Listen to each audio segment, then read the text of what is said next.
Hi everyone, it's me Wendy from Bake with Bakabee. Welcome back to my channel. If this is your first time to watch my video, welcome. Here you can find fun, easy and delicious baking recipe. If I can do it, so can you.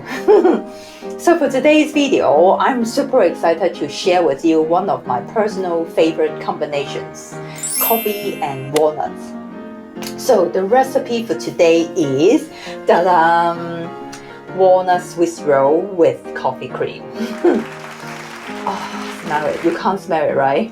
Oh, it's just so delicious. You have to make it yourself.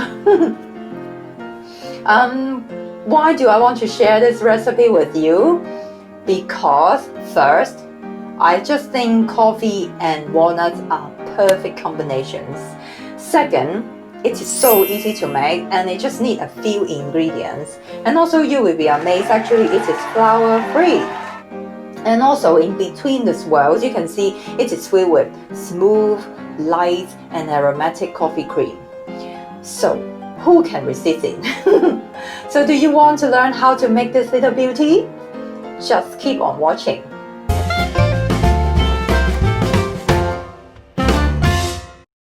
Step number 1. Make the walnuts Swiss roll. Let's preheat the oven at 180 degrees Celsius first.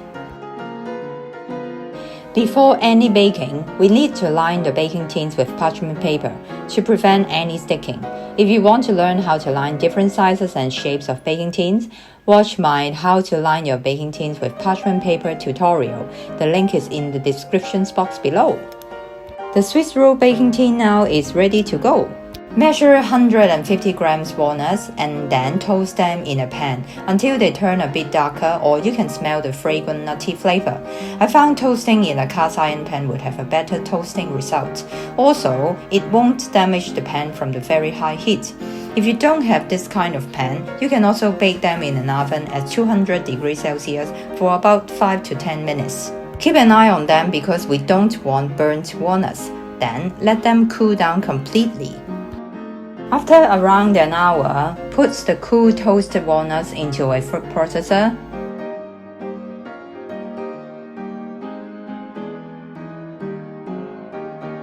Add half teaspoon of baking powder.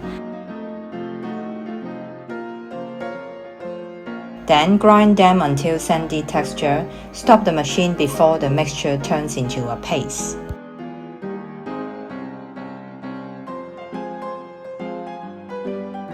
Next, let's prepare our eggs. We need to separate 6 egg whites and yolks. If you are confident enough, you can separate them into 2 bowls. One is for the whites while the other is for the yolks. But if you are not very good at it, you can try this 3 bowls method. Break the whole egg into the 3rd bowl, then gently pour the egg into your palm.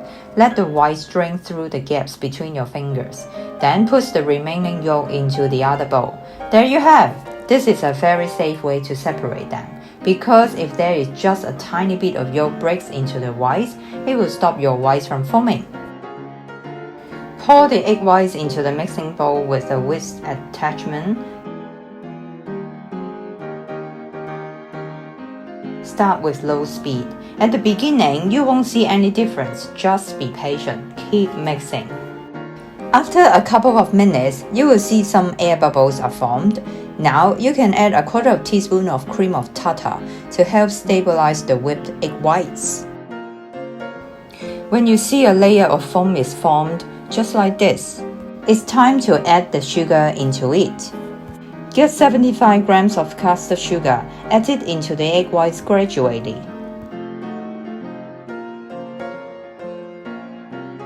Then turn the mixer into high speed and keep beating. Now we can see the egg whites are completely changed in texture. We can have a look at it. Use the whisk to test it. As you can see, when I pull the whipped egg whites from the bowl, the texture is quite soft. It means the egg whites is not ready yet. What we need to do is continue the beating process until we can see the egg whites can hold their shapes and stand up firmly at the tip. Now for the yolks, put them in a large mixing bowl. Add the sugar. Use a handheld mixer with a whisk attachment and start beating the yolks at medium speed.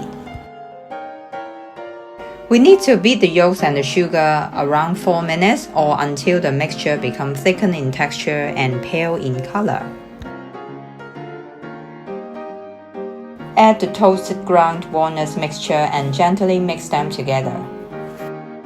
As you can see, I kind of half fold and half mix them together gently because I don't want to knock the air out from beating. Wow, the mixture smells very nutty from the toasted walnuts. Yum!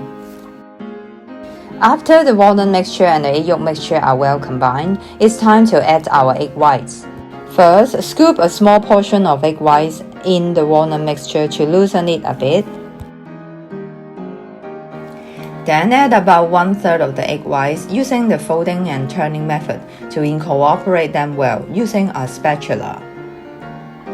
Don't forget to scrape the bottom of the bowl to make sure everything is well mixed. As you can see, while I'm folding the egg whites in, my left hand is turning the bowl to create more movement to help them blend nicely. Folding and turning. Keep doing this until you can't see any blobs of egg whites. Carefully pour the mixture to the prepared tin and spread evenly using an offset spatula. You can feel the mixture is very light and full of air while you are spreading them. You know that all your hard work will pay off. Now, let's bake it in the heated oven for 10 to 12 minutes until the sponge is golden brown and springy to the touch. Prepare a sheet of parchment paper on a flat surface. After 12 minutes, the sponge is ready. Wow, it looks really good and of course it smells amazing. Now be careful, the pan and the cake are very hot and make sure the cake is not sticking on the sides of the pan. Lift up the cake and flip it onto the prepared parchment paper. Peel off the baked parchment paper carefully. Now it's rolling time. While the cake is still warm, start rolling it from the short side. Use the parchment paper to help roll the cake tightly.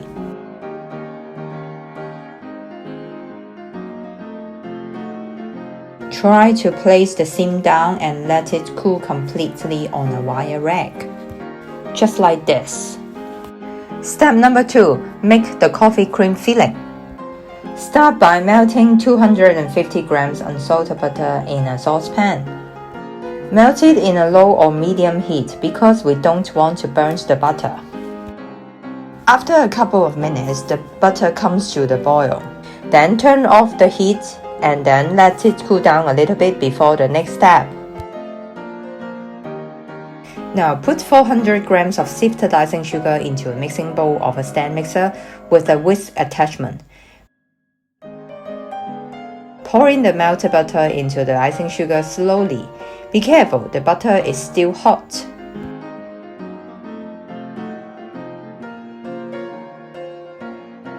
I left the residue from the bottom in the pan.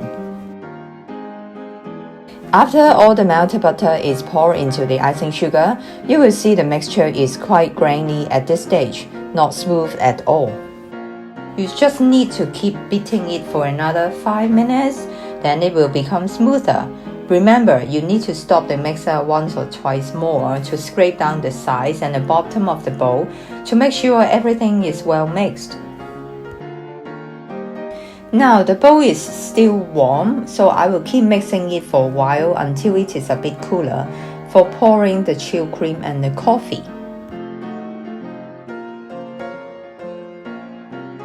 Now you can see the mixture looks a lot smoother. It just looks like mashed potato. Sweet mashed potato. Would you like to try?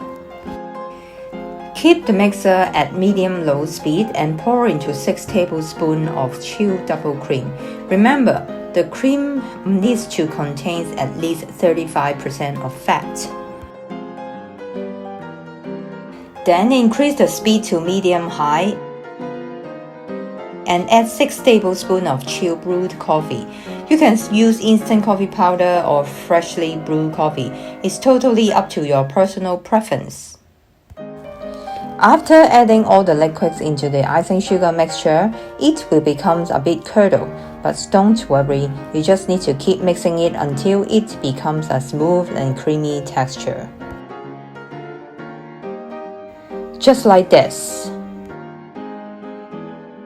Then cover it and keep it cool in the fridge. Take it out just before we are ready to assemble the Swiss roll. Step number 3. Assemble the Swiss roll. After around 2 hours, the Swiss roll is cool completely now. We need to unroll it gently. As you can see, the curd has been formed. It's a good sign. That means we are just half step away from the successful and delicious Swiss roll. Have a look at the cream. After chilling, it's become firmer. Cream and the cakes are ready. Let's start assemble it. Scoop a few generous blobs of chilled cream onto the cake and spread it evenly using an offset spatula. Make sure there is enough cream inside the curved area. Leave around 1 cm at the end. Don't worry about the size when they become the ends of the cake. We will trim them off. Start rolling the cake tightly back into a log, this time without the parchment paper. The cake has been set into a curved shape. It won't have any problem. Just keep rolling it tightly. And make sure the seam is facing down. Use a sharp knife to trim the both sides to make it look tidy. These are for my quality control officer. Actually, they are for my husband. Now ready a serving plate and use a cake lifter or any spatula to lift up the Swiss roll and place it on it.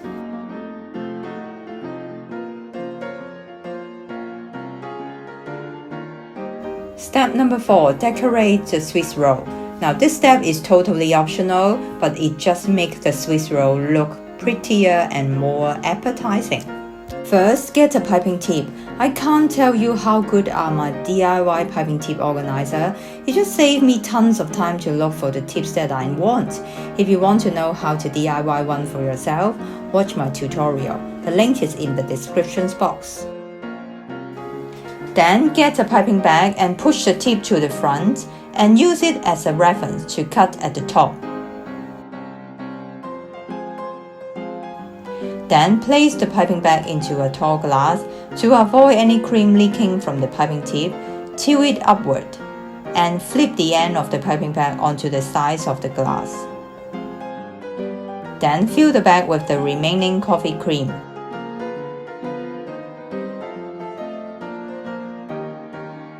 Then flip the bags up from the sides of the glass. Squeeze the cream to the front and secure it with a clip at the end. Now your cream is ready to go.